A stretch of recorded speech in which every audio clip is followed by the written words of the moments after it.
huge thanks to MPB for sponsoring this video. So I've finally got my hands on one, the X100VI.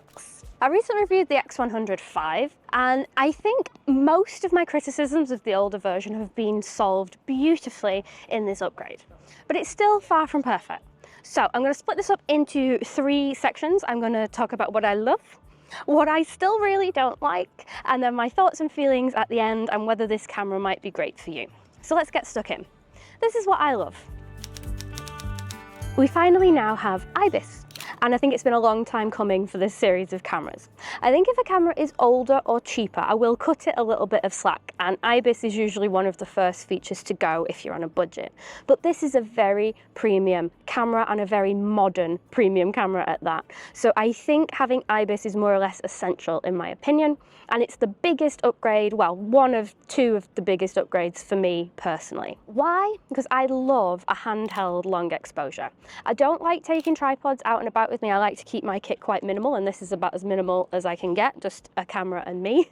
And being able to shoot at sort of half a second or 1 second gives me some interesting shots like this. And of course, IBIS is super handy for video as well. Because we didn't have IBIS in the X100V, the basic video features were more or less unusable unless you had a tripod. So now we have some more robust video features, which I'll talk about in a little bit, but we can also shoot handheld really smoothly as well. And while we're on the topic of handheld long exposures, we have built-in neutral density filters.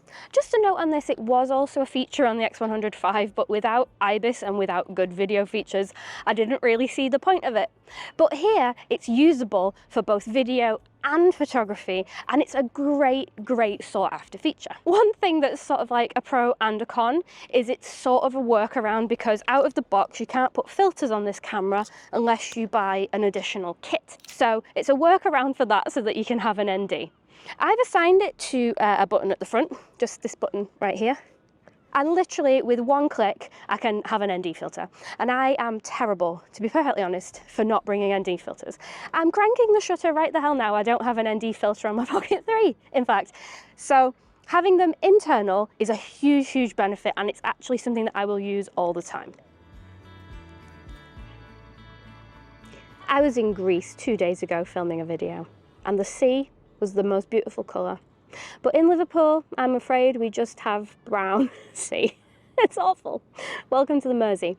Anyway, video features are much improved. You now have up to 6K video, and with IBIS and with your built-in ND filters, it's an actual great experience. You also have a log profile as well, which is very nice to grade. The video features are not perfect. There are a good few quirks, which I'll cover in the second half of this video. But for now, just know that the video features are vastly improved. The log footage grades beautifully. Just be aware of rolling shutter because it is quite atrocious. That being said, because you do have more robust video features in this camera along with the other upgrades, it does feel like you get a heck of a lot more for your money now versus the X100V, and I'm all here for that.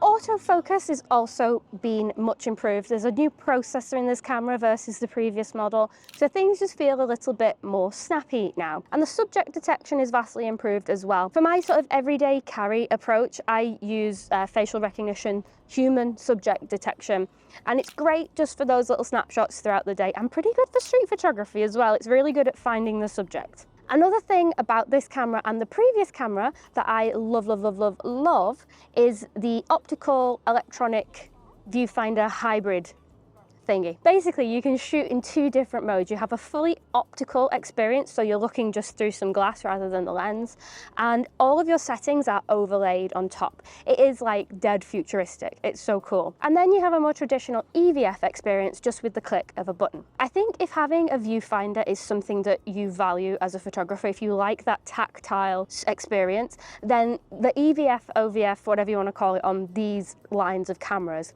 it's the best I've ever used. The optical viewfinder makes me smile. I think it's something that you have to see for yourself to actually appreciate how cool it is, but it is still remains, I said the same with the 5 and it's the same with the 6. It's the best viewfinder experience I've ever had in an everyday carry camera, easily. And now, aside from the IBIS, I think the biggest and best improvement in this camera is the new 40 megapixel sensor. Now, shooting 40 megapixels is a little bit overkill. It makes the editing a little bit more bloated, etc. But the main benefit is we can now punch in really easily. And you can even assign this to the front of the camera. The camera will show you a 50mm punch-in equivalent and then a 70mm punch-in equivalent as well. One of my main criticisms about this line of cameras, and it's not a criticism of the camera but just sort of rangefinder cameras in general, is sometimes a 35mm equivalent lens isn't the best lens for the job, and it can be quite limiting. But now, because you can punch in, you've got much more versatility for this camera, and it doesn't add any bulk to the setup as well. Is it the same as having an interchangeable lens camera? Absolutely not. I think if you're regularly punching in, then maybe just get an interchangeable lens camera and be done with it.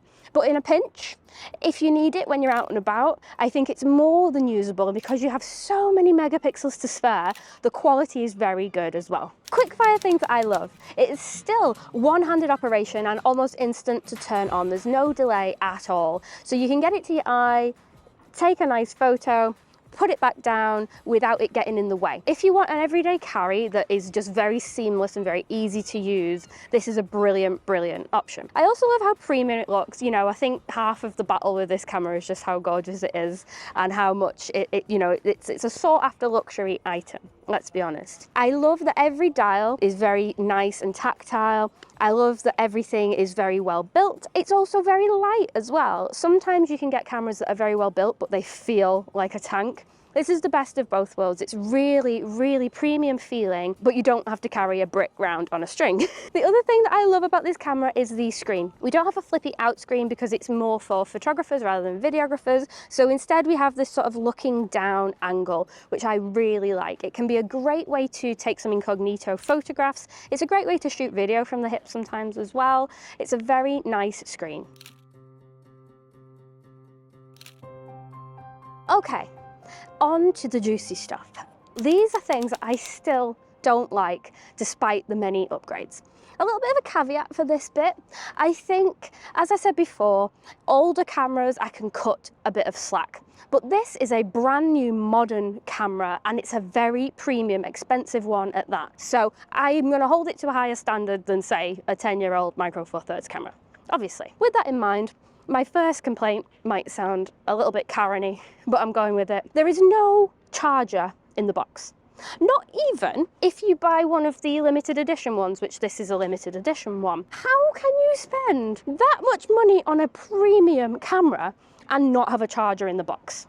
Let me know in the comments if you think that's being unreasonable, because I don't know. I think it's the bare minimum that you should have in a box these days when you're spending that much on a camera. In fact, from the additional accessory that you need to add filters to the camera to make it weather sealed, you have to buy the lens hood separately and you have to buy a charger separately. The whole sort of, it's a premium camera but then you have to buy 10 other accessories is a little bit cheeky, in my opinion. I am a cheapskate at heart, and if I want to invest a lot of money, because it's a lot of money for what it is, like in terms of the spec, you don't get a lot of camera for the price. And I don't want to have to spend extra money on accessories on top of this. I just don't. I think at the very least they could have stuck a lens hood in there and a battery charger. I think you should just stick everything in the box actually. Just if I'm spending this much on a camera, I don't need to buy the extra accessories. Okay. I'm going to stop being a cheapskate now and talk about other things. So, as I've mentioned, the processor has got a little bit of a boost. The AF has got a little bit of a boost. The video capabilities have had a huge boost in quality. But alongside all of that, the battery is exactly the blooming same. So what do we have? We have a lot more of a drain on the battery. It is rated for around 400 shots, and I don't think in the real world that translates. I think you're going to want to buy a few batteries with this boy. It's not the worst I've ever used for battery, but I think they could have done with upgrading the battery capacity given all the other processor upgrades. This next point might also sound a little bit nitpicky, but I'm just going to go ahead and say it. When you are focusing with this lens, it's loud, it's creaky. It reminds me of, like if you ever have like an old plasticky stock lens and the motor's a little bit pants in it, it sounds like that.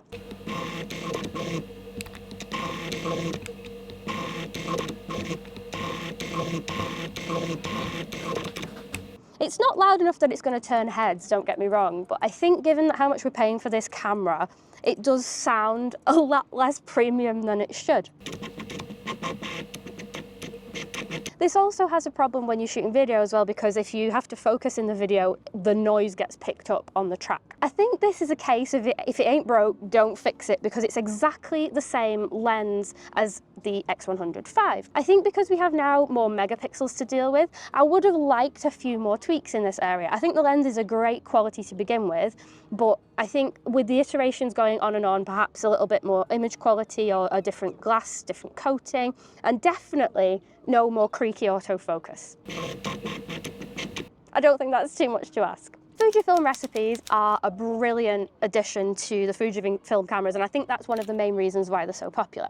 One thing I wanted to see improved on this model is if you add clarity into a recipe, it still takes a long time to process the photo, and it really clogs up the experience and slows you down.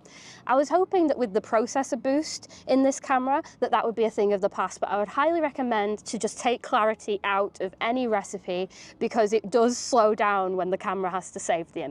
One of the silliest oversights in this camera is you have a 2.5mm jack input for your microphone. This means that if you want to add a microphone, you have to add a dongle as well. So it seems a little bit half-assed to me. They've gone to the point of adding in ND filters and IBIS and 6K video, but then they've left an older style mic input, and I just think it's crazy. And the second craziest thing is all the ports are on the right hand side. It took me a while to figure this out, a couple of days of using it. But if you want to add your microphone or an external monitor, where the heck do you put your hand?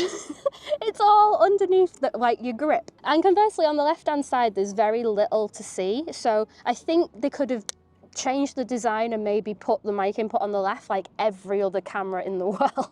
So I would say that this is definitely a photo-centric camera, but don't expect the world from video. It's great to have, it's great to shoot little clips with here and there, but I don't see this being something that someone's going to vlog with regularly. If you are on the hunt for the X100VI or the X100V, because let's be honest, it is a little bit of a hunt. Even though this camera's been out for a few months now, they're still really hard to find. There is no better place to start looking than MPB. MPB are the kind sponsor of this week's video, and they are the world's largest online platform for buying and selling and trading your camera equipment. The reason that I wanted to draw your attention to them for this particular video is you can set up email alerts, ladies and gentlemen. If you want to get your hands on an X100V or an X100VI, go to the MPB website, and if they don't have one in stock, set up an email alert, and then you'll be the first to know when they have stock back in. You can check the quality, you can see if it's for you, and you can get it before anybody else does. I have a good few amount of alerts set up, particularly the GM5 models, because I want to get a second one, and a couple of other things as well. So if you are a bargain hunter like myself, there is no better place to look than MPB. Check out the links in the description, and huge thanks to them, as always, for supporting this channel. It really does help. Back to the nerdiness. So what are my thoughts and feelings, and is this the right camera for you? Well, I think just like with the X100V, these cameras are more art than science. I think you can objectively get better specs for your money elsewhere, but it's not all about clinical spec with photography. This is art and hobbies and fun and joy at the end of the day. And I think this is why this range of cameras is so popular, because it does spark joy, as they say. If you want something that could be a brilliant, premium, luxury everyday carry that does decent video, spectacular photos, you can use recipes to sort of get out of editing, and you can just share things straight away. If you like the upgrades like the IBIS and the 14 megapixel sensor, now we're talking.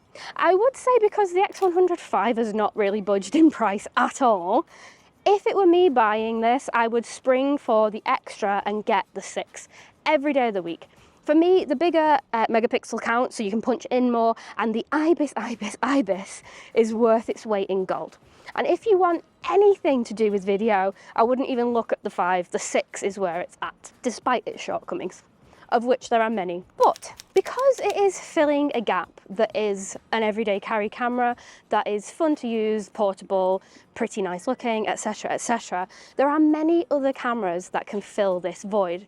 And I'm going to make a dedicated video on this. What you could buy with the same budget or less to get similar results. If you have any thoughts and feelings about this line of cameras, do let me know in the comments. Do you think they're worth the hype? Do you think I've been too critical? Let me know. And thanks as always for watching.